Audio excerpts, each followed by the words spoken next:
muraho inshuti zanje, muraho abari muri Afurika, turabaramukije cyane, abari hanze mu bihugu byo hanze turabirishe. Nongeye kugaruka hano kugira ngo tuganire ijambo ry'Imana, ndabaramukije cyane, nari maze kakangahe ntaboneka kubera impamvu za shuguri zo muri iki gihugu cyo muri Kenya kigira shuguri nyinshi, ariko nari numva mbakumbuye cyane kubera ko twabaye inshuti, twabaye famiye.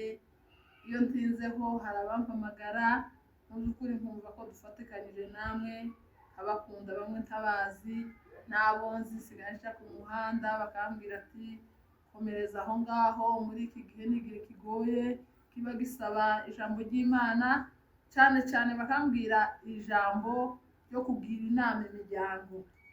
Rero uyu munsi nongeye kugaruka nshimira Imana impaye uyu mwanya, kandi nkomeza gushimira n'abo dufatikanyije bagenda bamfasha mu by'amajwi kugira ngo babashe kubishyira kuri mutandao, abantu babashe kubyumva. Abo nabo turafatikanyije mu ivugabutumwa, nabo ndabashimiye. Rero reka ntangire nsenge. Uyu munsi naje kugira ngo tuje inama y'urugo, kandi ndasoma ijambo ry'urugo kubera ko tudafite urugo ntituba dufite ijuru. Kubera ko urugo rwawe rumeze nabi, nta juru wogeramo mutumvikanye n'umugabo, mutababarirana, mutavugana, mbese ibintu biba byapfuye. Umuntu uri mu rugo, umugore azafasha umugabo kugira ngo ubuzima bwe bworohe, abashe kuja muri uru rugenzi ruja mu ijuru, agere mu bwami bwo mu ijuru. Umugabo nawe agafasha umugore, nkeka umusiribateri wenda niwe wagerageza gukora wenyine akabasha gufahura, ariko umuryango ni ikintu gisaba ko dufatikanya. Kandi muri iki gihe ni igihe kigoye cyane cyane cyane cyane bijanye n'imiryango, ibintu byarakomeye. Nongeye kugaruka kugira ngo tugaruke, imiryango yacu igaruke, twikunde, kuko iyo ukunze uwo mwashakanye uba wikunze. Iyo ukunze umuryango wawe ukunze Imana, iyo ukunze ibikorwa byawe byo mu rugo uba wubasha Imana, kuko Imana yavuze urugo irugereranya na Yesu, irugereranya n'umugisha w'Imana. Rero kuko n'umushinga w'Imana uwusuzuguye ubusuzuguye Imana. Kandi iyo dufite urugo tuba dufite igihugu, tuba dufite ubuzima, tuba dufite amahoro, tuba dufite iterambere. Niyo mpamvu nongeye kugaruka, kuko muri benshi bampamagara bambwira ku bijanye n'umuryango, kandi mu by'ukuri nizo zatumye mpaguruka. Ijambo ry'Imana turarivuga mu matorero, ijambo ry'Imana turibwira abantu duhuye. Imiryango ye ubu ntigikunda inama, ariko wabivuga ku murongo hakaba bamwe babyumva.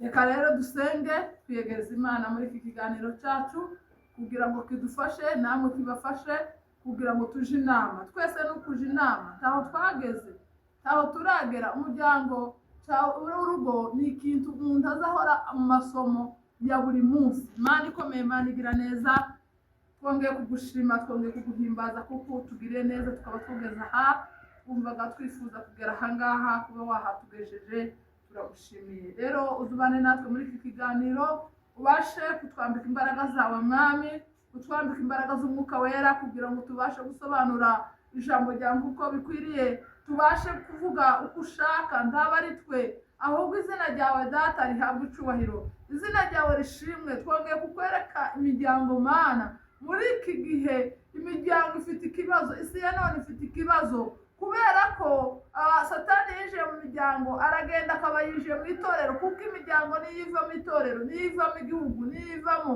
ubuzima. Rero turaje turakuraritse kugira ngo ubane natwe, kandi twubakire imiryango, uyikomeze, uyubake ku rutare rwawe ari wowe Yesu Kristo. Tubisabe tuzizeye kandi tuzirinde mu izina rya Yesu, amena. Tugiye gusoma ijambo ry'Imana hano, Imigani igice cya 14. Imigani igice cya 14 gutangira ku murongo wa mbere. aravuga ngo umugore w'umutima wese yubaka urugo, ariko umupfu we ubwe arawusenya. Ugenda atunganye yubaha Uwiteka, ariko ugoreka inzira ze aba amusuzuguye. Amena. Aha ni ijambo ry'Imana ry'igitabo c'imigani cyanditswe na Salomo. Muzi ko Salomo yari umuntu w'umunyabwenge, kandi yagiye avuga cyane ku miryango, yagiye avuga ku bijanye n'imiryango. Ari umunyabwenge, ari umwami, ari umuhanga, ari umutuzi. Amenya ko iyi si irimo ibibazo bitandukanye, aza gusobanukirwa. Salomo yari afite abagore benshi, yari afite abagore benshi, yari afite n'ubutunzi bwinshi, yari afite n'ubwenge bwinshi, yari umuyobozi. Avuga ku bijanye n'umuryango. Aha havuga umugore, kandi ndashimira Imana ko naje ndi umugore. Iyo ngezaho, iyo ngiye kugira inama abandi, naje biramfasha, naje birankomeza. Aho numva wenda bitoroshe, naje biramfasha, kandi iyo bifashije naje ubwanje bimbera umugisha, n'ababyumvishije bibabera umugisha. Twese turahugurana, ntawe ageze iyo aja. Ubu nyineho n'abakuru basigaye bananirwa kuzubaka, ariko iyo twisuza Imana tukayereka Imana imiryango yacu, irayikomeza, ikazaduheza umugisha, ikazaduhera umugisha abana, ikazaduhera umugisha abatware, kubera yuko twitwaye neza. Imiryango y'iki gihe ifite ikibazo, kandi kugira ngo wubake umuryango nuko ubaza kwisobanukirwa ubwawe. Nimba uri umugabo ukisobanukirwa, ukamenya icyo uri cyo muri wa muryango, ukamenya icyo ugomba. Nimba uri umugore ukisobanukirwa. Hari abantu benshi bashaka kubaka ingo ntibabashije kubitekereza, ntibabitekerezeho ngo bafate umwanya wo kubitekereza, kandi bamara kutabitekereza bagera imbere bamaze kubaka urugo rukabananira. Kuko urugo ni umushinga w'Imana, ugomba kubanza kubitekereza, ukareba uko ugeze igihe cyo kubaka, ukumva ko ugomba guhangana n'ibintu byose bishobora gutera urugo, ugahaguruka ukubaka urugo. Nimba uri umugabo, nimba uri umusore ubona utarakomera, utaraba amacuwa yo kubaka urugo, ntugakinire ku rugo. Uzitondera urugo, uzagwitondere. Mu gihe uzumva umaze gukomera, uri umuntu ushobora gutegeka umuryango, ushobora gutegeka umugore, ushobora gutunga umugore, ushobora kubaha umugore, ushobora gukunda umugore, ushobora gutunga umuryango, ugasomesha abana, uzubaka urugo. Haleluya. Uzarwubake. Ariko mu gihe uzumva hari ibitagenda, tukagenda kubaka urugo ngo ababyeyi bawe bazarukubakira, tukagenda kubaka urugo ngo abasponsa bazarukubakira, aho niho benshi bazananirirwa, kubera ko baba bagiye mu nshingano zidakwiriye. Abagabo nkaba basaba kugira ngo bafate inshingano zabo, bakunda abagore. Iyo udakunze umugore uha wigirira nabi, ubwawe wenyine uha wigirira nabi, uha wirasa wenyine, niko gufata imbunda ukirasa, kuko umugore yavuye muri wewe. Imana niyo yakoze iyo plani, isinziriza umugabo, imukuramo urubavu. Imaze kumukuramo urubavu, iramubwira ngo uyu ni umugore, aka ni akara kawe. Rero iyo ufata ubugome ukabukorera umugore, uha bwikorera. Ni nko gufata iserenge ugakurura isumu ukayitera, kubera ko umugore ni wewe. Umugore ntabwo yavuye kuri se, umugore ntabwo yavuye kuri nyina, nubwo yaba yaramubyaye. Umugore yavuye mu rubavu rwawe. Imana ibona ko ari wowe ugomba kuba umufasha we, ugomba kuba umugabo we. Mugende musobanukirwe icyo Imana yavuze. Mu gihe tutaragisobanukirwa kizatunanira. iyo ushaka kubaho neza ukunda uwo mwashakanye. Ngarutse ku mudamu. Haleluya. Abadamu bene wacu ndabaramukije, abantu bakuru, abavyeyi bakuru, ba mama, ba mabukwe, ndabaramukije cyane. Abatoya ndabaramukije, abo tungana ndabaramukije. Ikigero ndimo iciza, nubwo ntaho umuntu azagera ngo avuge ngo ndanesheje, ngo urugo ndarushoboye, n'abakuru bagenda bagwiga, ariko ikigero ndimo ni ciza kubera ko ntanga inama ku bavyeyi, ntanga ari inama ku batoya, kuko hari ibyo naciyemo, hari n'ibyo nabonye, maze kuba umuntu uri ku rugero. Amena. Niyo mpamvu numva najivunia gutanga inama. Kandi iyo Imana yakugiriye neza ukabasha ugasobanukirwa kugira neza kw'Imana, izigufasha. Uko Imana ikunda uko yisunga. Iyo wayisunze ntizigukoza isoni. Imana igira neza iminsi yose. Hari indirimbo bazakunda kuririmba abaririmbyi. Sinzi kuririmba ariko kubera ko mba nanezerewe, hari igihe ndirimba niyo ntaririmba neza, mama mwashatse kumva ico shaka kuvuga. Iravuga ngo uko sawa Mungu wangu mchana usiku, wewe ko sawa tu. Safarini hukuniacha, majaribuni wewe umenishika mkono. Uko sawa Mungu wangu mchana usiku, wewe ko sawa tu. Safarini hukuniacha, majaribuni umenishika mkono. Haleluya. Iyo twizeye Imana tiziduterera. Imana iko sawa tu. Imana ni nziza, ku manywa ni nziza, nijoro ni nziza, mu bibazo ni nziza, mu byisa ni nziza. Iziba nziza gusa iyo wayisunze. Imana ni nziza mu muryango irimo. Iyo umuryango ufite Imana uba ari umuryango mwiza. Ndawubatuye, ndabasaba kugira ngo mwifuze umuryango urimo Imana. Umuryango urimo Imana, umuntu azamenya inshingano ze. Umugabo yagira integeke ukamufata ukuboko, ukamugira inama, ukabana nawe. Umugabo yagira integeke kuko turi mu isi irimo ibibazo, umugabo akihangana akamufata ukuboko. Umuryango ukabasha kubaho neza. Umuryango ukabasha kubaho Imana. Umuryango ukabyara intwari. Umuryango ukabyara abami. Kubera iki? Kubera ko urimo Imana. Nutunga Imana uzabyara abayobozi, uzabyara abakomeye, uzabyara abagwa neza. Amena. Kubera ko mu nzu yawe hari Imana. Nudatunga Imana uzabyara abajura, uzabyara abagizi ba nabi, kubera ko ico utera nico biba. Hano havuga ijambo ry'umugore, kandi iyo ngeze ku mudamu numva najivunia sana, kubera ko ndijega rero nije ubuhawe ivuga. Namwe iyo mbavuze tuba turi kumwe, tuba dufatikanyije urugendo.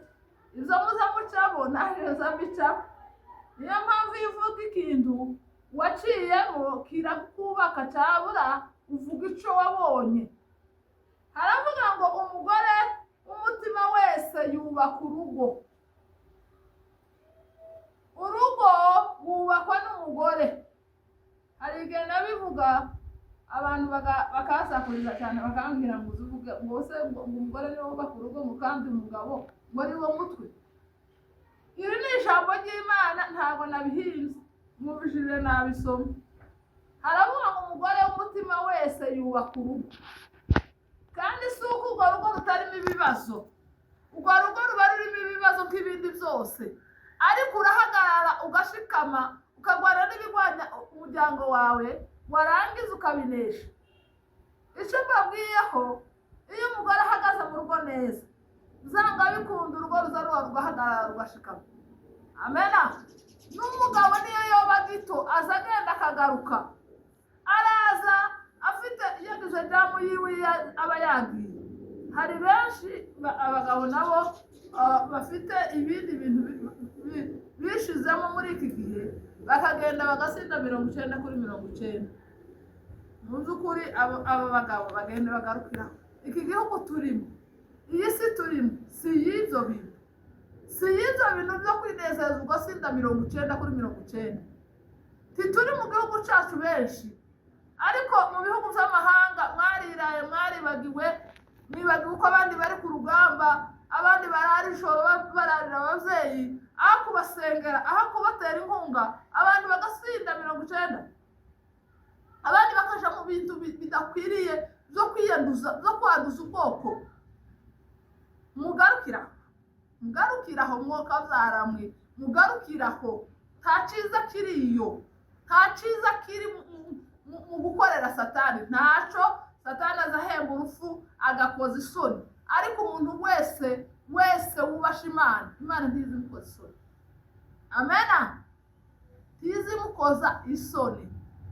Ikintu cyose kigukoza isoni uzogitinyire kure. Abagore mugende mwihanganire imiryango, nabo babaye bagi. Abagore b'iki babaye bagi, nabo benshi babaye bagi, ariko ntabwo ari benshi, ni nka pourcentage 20%. Reka tuvuge gutyo, nazo ntizigeze ni nk'icumi, ariko benshi ni beza, n'abagabo benshi ni beza. Gusa baza bavuga ngo ikintu kimwe kibi kiza cyanduza ibindi, ariko mu by'ukuri ababi nibo bakeya, ni nka pourcentage 10, cyangwa niba ari zinshi wenda ntizirenze 40%. Abeza nibo benshi, kuko isi itarimo abeza iba yararimbutse. Kuko ni igihe cy'imbabazi, Imana yashizeho imbabazi, ariko mugende mugaruke. Abo nabo ayo ma pourcentage sinzi niba ari ayo 40, sinzi niba arenga, bivuze nk'umuntu Imana niyibizi. Niba arenga rero turi mu bihe bya nyuma, nimba baba ari bo bareza beza, turi mu bihe bigoye. Tugomba guhaguruka tugasenga, cyane abamama, tukagarukira Imana, tukayisenga, tugasengera abana bacu, tugasengera abagabo bacu, tugasengera isi yacu, tugasengera ibikorwa byacu bya buri munsi, kugira ngo Imana ibashe kubizamo.